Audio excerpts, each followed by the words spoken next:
Bo Nix looked like he was much calmer in the pocket, a little bit Yeah. less frenetic footwork. What did you see from the Broncos offense, in particular, Bo Nix? Yeah, just much more trustworthy with his feet. It's funny how that can happen in a matter of 9 days. I don't know if it's, going to be the thing that you can bank on moving forward, but certainly they were much calmer. I don't believe he ran from clean pockets or panicked nearly as much as he has really for the majority of this season. Um, I think the way that they stayed aggressive on early downs. I mean, shoot, I think Kansas City tied at 13-13. Unsurprisingly, the first play off of that was an under center play action pass shot that he hits the corner out. So a lot better with his progressions. I thought they stayed aggressive. I thought Sean managed the game incredibly well and impressively. I thought he was really good understanding pressure. Kansas City didn't blitz him much, but when pressure came, where were the hots? So I think everything starts with Bo's feet and significant improvement this week. Dan, looking at this football team and offensively, obviously it was better. It was better with Bo, but the running back situation, losing JK Dobbins, it looks like for the year. How important is that for Bo and for this offense that has struggled this year to find someone that can come in there and fill that void of JK Dobbins?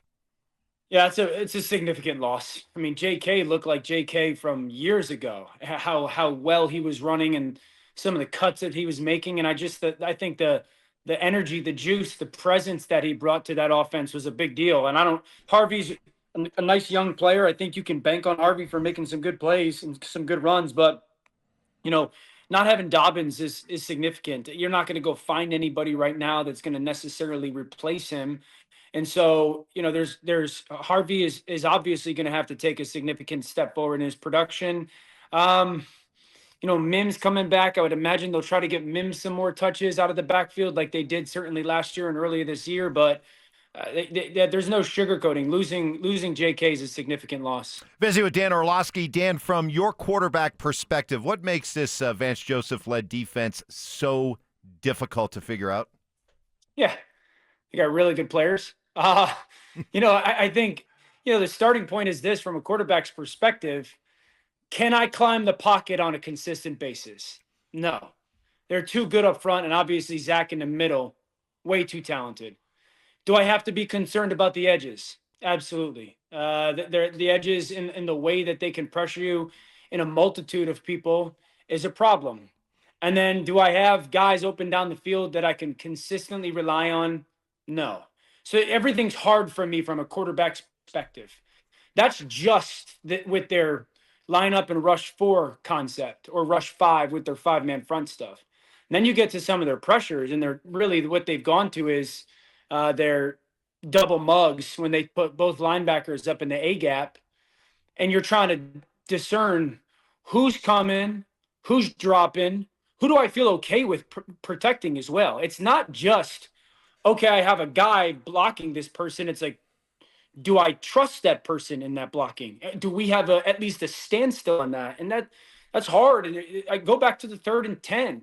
It was the only time Vance Joseph brought that pressure all game.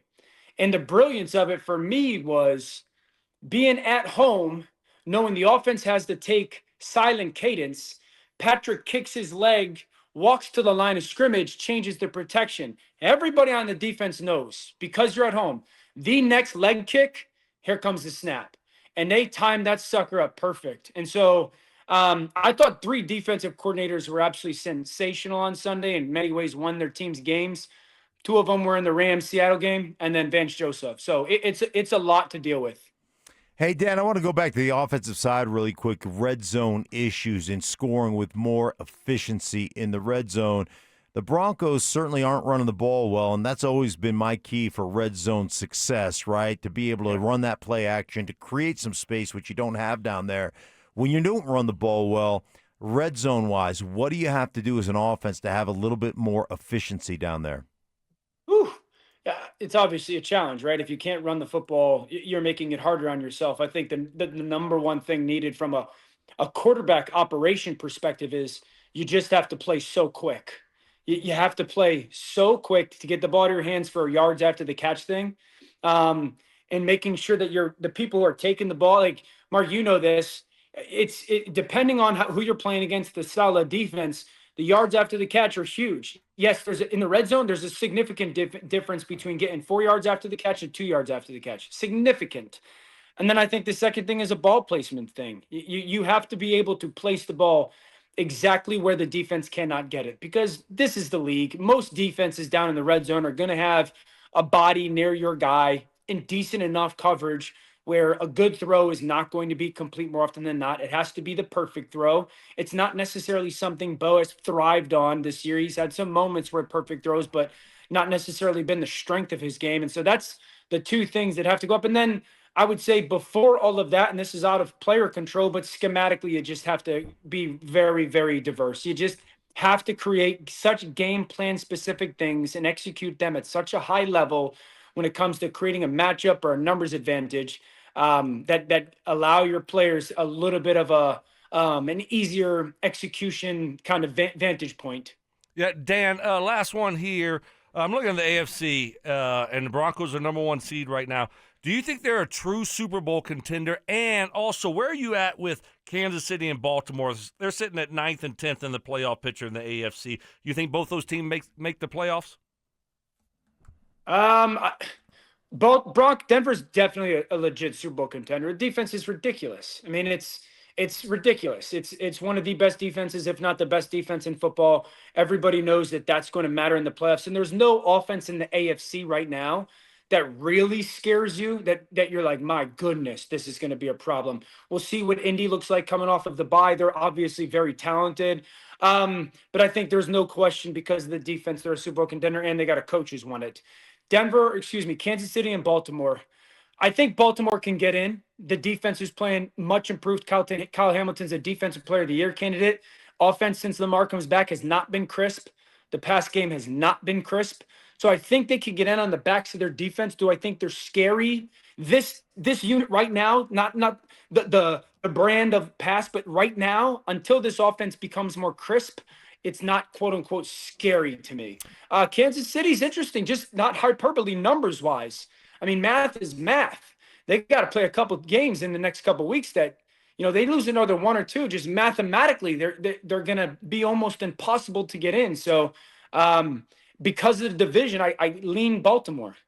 Dan, last question. We got about 45 seconds left. Now that we found out that Shador Sanders is going to start this week, what's your opinion of him as a quarterback? Yeah, I think he's a talented pocket passing quarterback. He's very smart. I think he sees things well, just too slow. So he's going to have to see it a lot quicker. He's going to have to operate physically a lot quicker. And he's going to realize, like, you can't just hold it and run out of the back of the pocket in the NFL on a consistent basis, because you're not dynamic enough. You're not Kyler. You're not Lamar. So I think there's good. Last week, tough cards. Baltimore threw a lot at him. I'm hopeful he goes out and has a good showing versus Las Vegas. Hey, Dan, man, we appreciate you, brother. Have a great rest of your day, and have a great weekend. All right, boys.